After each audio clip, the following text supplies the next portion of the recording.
વિદ્યાર્થી મિત્રો, આપણે જાણીએ છીએ કે જો બંને વિદ્યુતભારો ધન હોય અથવા તો બંને વિદ્યુતભારો ઋણ હોય તો એને સમાન વિદ્યુતભારો અથવા તો સજાતીય વિદ્યુતભારો કહી શકાય।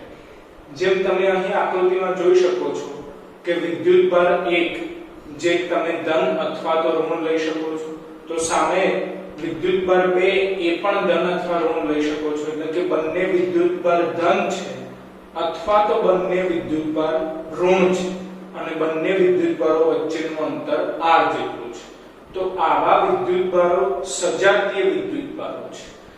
તો મિત્રો આપણને ખ્યાલ છે કે સજાતીય વિદ્યુતભાર વચ્ચે હંમેશા અપાકર્ષણ પેદા થાય છે, એટલે કે બંને વિદ્યુતભારો એકબીજાથી દૂર જવાનો પ્રયત્ન કરે છે કારણ કે તેમની વચ્ચે અપાકર્ષી બળ લાગે છે। જેમ કે કણ 1 પર કણ 2 વડે લાગતું અપાકર્ષી બળ જે ડાબી તરફ છે જે છે વેક્ટર F12, સેમ એ જ રીતે કણ 2 પર કણ 1 વડે લાગતું અપાકર્ષી બળ વેક્ટર F21 જે જમણી તરફ લાગુ પડેલ છે। મિત્રો આ અપાકર્ષી બળ વેક્ટર F12 વેક્ટર F21 એ બંનેનું મૂલ્ય સમાન છે, પરંતુ આકૃતિમાં તમે જોઈ શકો છો કે બંનેની દિશા પરસ્પર વિરુદ્ધ છે, એટલે કે આ અપાકર્ષી બળ ન્યૂટનના ગતિના ત્રીજા નિયમનું પાલન કરે છે। હવે આ અપાકર્ષી બળ ક્યારે સંભવિત છે? તો મિત્રો એ પણ આપણે અહીં લખેલું છે કે પ્રથમ વિદ્યુતભારનું મૂલ્ય અને બીજા વિદ્યુતભારનું મૂલ્ય બંને વિદ્યુતભારોનો ગુણાકાર કરવામાં આવે અને જો એ ગુણાકાર ગ્રેટર ધેન 0 એટલે કે ધન મળે ત્યારે જ આ અપાકર્ષી બળ સંભવ છે, રાઈટ।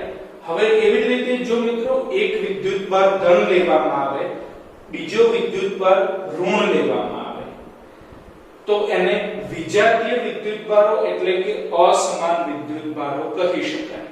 અને એ પણ આપણને ખ્યાલ છે કે આવા અસમાન વિદ્યુતભારો વચ્ચે હંમેશા આકર્ષણ પેદા થાય છે, એટલે કે બંને વિદ્યુતભારો એકબીજાની નજીક આવવાનો પ્રયત્ન કરે છે। જેમ તમે જોઈ શકો છો કે આકૃતિમાં એક વિદ્યુતભાર ધન છે, બીજો વિદ્યુતભાર ઋણ છે, એટલે કે બંને વિજાતીય વિદ્યુતભારો છે, તો તેમની વચ્ચે આકર્ષી પ્રકારનું બળ લાગે। અત્યારે આ બંને વિદ્યુતભારો વચ્ચેનું અંતર ધારો કે r જેટલું છે, તો હવે જે આકર્ષી પ્રકારનું બળ લાગે છે એ આકૃતિમાં દર્શાવેલું છે। જેમ કે કણ 1 પર કણ 2 વડે લાગતું આકર્ષી બળ વેક્ટર F12 જે ડાબી તરફ છે, સેમ એ જ રીતે કણ 2 પર કણ 1 વડે લાગતું આકર્ષી બળ વેક્ટર F21 જે જમણી તરફ છે। મિત્રો અગાઉ કીધું એ પ્રમાણે જ આ આકર્ષી બળ વેક્ટર F12 વેક્ટર F21 બંનેનું મૂલ્ય સમાન હશે, પરંતુ દિશા પરસ્પર વિરુદ્ધ છે, જે તમે આકૃતિમાં જોઈ શકો છો। એટલે આ આકર્ષી પ્રકારનું બળ છે એ પણ ન્યૂટનના ગતિના ત્રીજા નિયમનું પાલન કરે છે। હવે આ આકર્ષી પ્રકારનું બળ ક્યારે સંભવિત છે તો એની અહીં ચર્ચા કરેલી છે કે પ્રથમ વિદ્યુતભાર અને દ્વિતીય વિદ્યુતભાર બંનેના વિદ્યુતભારોના મૂલ્યોનો ગુણાકાર કરવામાં આવે અને જો એ ગુણાકાર નેગેટિવ મળે એટલે કે લેસ ધેન 0 મળે ત્યારે જ આ આકર્ષી પ્રકારનું બળ સંભવ છે।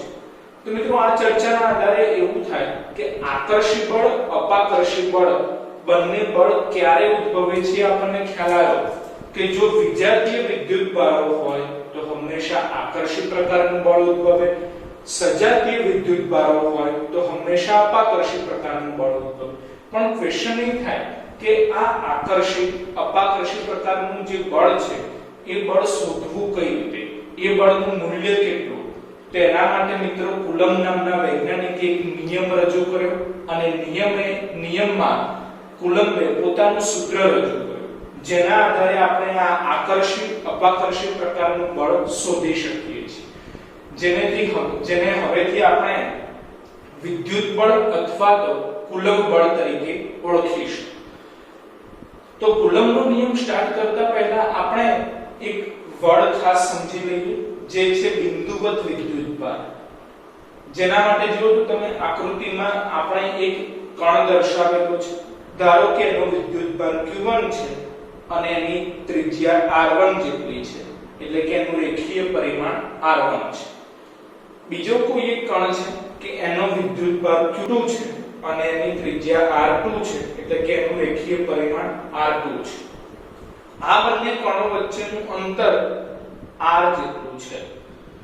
તો આકૃતિ ઉપરથી મિત્રો ખ્યાલ આવે કે જો R1 અને R ની કમ્પેરીઝન કરવામાં આવે તો R1 ખૂબ જ નાના છે, એટલે કે R1 R છે. સેમ એ જ રીતે R2 અને R ની કમ્પેરીઝન કરવામાં આવે તો R2 ખૂબ જ નાના છે, એટલે કે R2 R છે. તેનો મીનિંગ એવો થયો કે જ્યારે પણ કોઈ પણ વિદ્યુતભાર જો આ કન્ડિશનને ફોલો કરે, આ શરતનું પાલન કરે, ત્યારે તે વિદ્યુતભારને બિંદુવત વિદ્યુતભાર કહી શકાય. જેમ કે આપણે હવે આ આકૃતિને શબ્દોમાં ઢાળવાનો પ્રયત્ન કરીએ તો R1 એ કણનું રેખીય પરિમાણ છે અને R એ અંતર છે. તો એના આધારે બિંદુવત વિદ્યુતભારની વ્યાખ્યા આપણે આ પ્રમાણે આપી શકીએ મિત્રો કે કોઈ કણના રેખીય પરિમાણ અને તેના અંતરની સરખામણીમાં જો રેખીય પરિમાણ ખૂબ જ નાનું હોય તો તેવા વિદ્યુતભારને બિંદુવત વિદ્યુતભાર કહી શકાય. ફરીથી હું વ્યાખ્યા રિપીટ કરું છું, જે દરેક વિદ્યાર્થી મિત્રોએ ધ્યાનથી સમજવી. જો કોઈ કણનું રેખીય પરિમાણ તેના અંતરની સરખામણીમાં ખૂબ જ ઓછું હોય તો તેવા કણને બિંદુવત વિદ્યુતભાર ગણી શકાય. વિદ્યાર્થી મિત્રો, હવે સ્ટાર્ટ કરીએ છીએ કુલમ્બનો નિયમ. મિત્રો, આ ટોપિક પરીક્ષાની દ્રષ્ટિએ ખૂબ જ ઇમ્પોર્ટન્ટ છે, એટલે દરેક વિદ્યાર્થીએ ખાસ ધ્યાનથી સમજવું. જો તો મિત્રો આકૃતિમાં કોઈ એક કણ છે કે જેનો વિદ્યુતભાર ધારો કે Q1 જેટલો છે, એ કણથી R જેટલા અંતરે બીજો કોઈ એક કણ છે કે જેનો વિદ્યુતભાર ધારો કે Q2 જેટલો છે. મિત્રો, આ બંને કણો વચ્ચે કાં તો આકર્ષી કાં તો અપાકર્ષી પ્રકારનું બળ લાગે, જે આપણે આગળ ચર્ચા કરી એ પ્રમાણે. એટલે કે મિત્રો બંને વિદ્યુતભારો સજાતીય હોય અથવા તો વિજાતીય હોય, એટલે તેમની વચ્ચે આકર્ષી અથવા અપાકર્ષી પ્રકારનું બળ લાગે છે. પણ ક્વેશ્ચન એ છે કે આ બળ શોધવું કઈ રીતે, તેના માટે કુલમ્બ નામના વૈજ્ઞાનિકે નિયમ રજૂ કર્યો અને નિયમ પ્રમાણે આપણે આકર્ષી અપાકર્ષી બળ ન કહેતા વિદ્યુત બળ અથવા તો કુલમ્બ બળ કહીશું. તો મિત્રો કુલમ્બ નામના વૈજ્ઞાનિકે પોતાના નિયમમાં રજૂ કર્યું કે આવા કણો વચ્ચે જે વિદ્યુત બળ ઉદ્ભવે છે એ વિદ્યુત બળ તે બંને વિદ્યુતભારોના મૂલ્યોના ગુણાકારના સમપ્રમાણમાં હોય છે. એટલે કે વિદ્યુત બળ F ચલે છે Q1 Q2 બંને વિદ્યુતભારોના મૂલ્યોના ગુણાકારના સમપ્રમાણમાં હોય છે અને તેમની વચ્ચેના અંતર r ના વર્ગના વ્યસ્ત પ્રમાણમાં હોય છે. એટલે કે F ચલે છે 1/r². તો મિત્રો જો આ બંને પદોને સાંકળી લઈએ તો F ચલે છે Q1 Q2/r² મળશે. તો મિત્રો હવેથી આ સૂત્ર યાદ રાખવું જે કુલમ્બનો નિયમ દર્શાવે છે. F ચલે છે Q1 Q2/r². જેના આધારે કુલમ્બનો નિયમ આ પ્રમાણે આપી શકાય. જો તો આકૃતિમાં આપણે જે બંને વિદ્યુતભારો લીધેલા છે એ બંને વિદ્યુતભારો મિત્રો બિંદુવત વિદ્યુતભારો છે. તો બે બિંદુવત સ્થિર વિદ્યુતભારો વચ્ચે પ્રવર્તતું વિદ્યુતબળ તે બંને વિદ્યુતભારોના મૂલ્યોના ગુણાકારના સમપ્રમાણમાં અને તેમની વચ્ચેના અંતરના વર્ગના વ્યસ્ત પ્રમાણમાં હોય છે, જે છે કુલમ્બનો નિયમ. મિત્રો ફરીથી રિપીટ કરું છું, ખાસ ધ્યાન આપજો. બે બિંદુવત સ્થિર વિદ્યુતભારો વચ્ચે પ્રવર્તતું વિદ્યુતબળ તે બંને વિદ્યુતભારોના મૂલ્યોના ગુણાકારના સમપ્રમાણમાં અને તેમની વચ્ચેના અંતરના વર્ગના વ્યસ્ત પ્રમાણમાં હોય છે. હવે મિત્રો ચલે છે નિશાની દૂર કરીને અચળાંક મૂકી દઈએ તો સમીકરણ 1 આ પ્રમાણે મળશે. F = k Q1 Q2/r². જ્યાં k એ આપણે અચળાંક તરીકે વાપરેલો છે, જે કુલમ્બના નિયમમાં વાપરેલો છે, જેથી આપણે k ને કહીશું કુલમ્બ અચળાંક. મિત્રો આ કુલમ્બ અચળાંક એ અચળાંક છે એટલે એનું મૂલ્ય ફિક્સ છે, જે પ્રાયોગિક પરિણામોના આધારે શોધવામાં આવેલું છે, જે આપણે દાખલા માટે ખાસ યાદ રાખવું. એપ્રોક્સિમેટલી મૂલ્ય છે 9 × 10⁹ mk એકમમાં. હવે જો આ કુલમ્બ અચળાંક CGS એકમમાં લેવામાં આવે તો ખાસ યાદ રાખવું કે એનું મૂલ્ય 1 થાય છે. mk એકમ હોય તો 9 × 10⁹, CGS એકમ હોય તો 1. આ ઉપરાંત મિત્રો સરળતા માટે k નું સૂત્ર આપણે યાદ રાખવું પડશે, જે છે 1/4πε0, જ્યાં ε0 એ શૂન્ય અવકાશની પરમિટિવિટી છે. હવે મિત્રો આનો મીનિંગ શું છે સમજી લઈએ કે શૂન્ય અવકાશ એટલે શું. તો મિત્રો શરૂઆતમાં આપણે એવું ધ્યાનમાં લીધેલું છે કે આ બંને કણોની આજુબાજુનું જે માધ્યમ છે એ હવાનું માધ્યમ છે, જેને આપણે કહીશું શૂન્ય અવકાશ. અને પરમિટિવિટી એ એક પ્રકારનો અચળાંક છે, જેને ગુજરાતીમાં કહીશું પરાવૈદ્યુતાંક. એટલે ε0 આપણે યાદ રાખવાનું શૂન્ય અવકાશની પરમિટિવિટી છે. એ પણ એક પ્રકારનો અચળાંક છે એટલે એનું મૂલ્ય પણ ફિક્સ છે, 8.85 × 10⁻12 mk એકમ. તો મિત્રો કુલમ્બ અચળાંક અને શૂન્ય અવકાશની પરમિટિવિટી બંનેના એકમો અને પારિમાણિક સૂત્રો આપણે આ જ વિડિયો લેક્ચરમાં આગળ જોઈશું. તો દાખલા માટે બંને અચળાંકોના મૂલ્યો ખાસ યાદ રાખવા. હવે જો મિત્રો k નું મૂલ્ય છે 1/4πε0, જો આ મૂલ્ય સમીકરણ 1 માં મૂકવામાં આવે k ના સ્થાને, તો મિત્રો સમીકરણ 1 ફરીથી આ પ્રમાણે લખી શકાય. સમીકરણ 1 પરથી F = k, પણ મિત્રો k નું સૂત્ર આપણે મૂકેલું છે 1/4πε0 q1q2/r², જે થશે સમીકરણ 2. હવે મિત્રો શરૂઆતમાં આપણે એવું ધ્યાનમાં લીધેલું કે બંને કણોની આજુબાજુનું માધ્યમ હવાનું માધ્યમ છે, જેને આપણે શૂન્ય અવકાશ કહીએ છીએ. પણ હવે એની જગ્યાએ એવું ધ્યાનમાં લઈએ છીએ કે આજુબાજુનું માધ્યમ હવાની જગ્યાએ કોઈ સુવાહક માધ્યમ છે અથવા તો અવાહક માધ્યમ છે.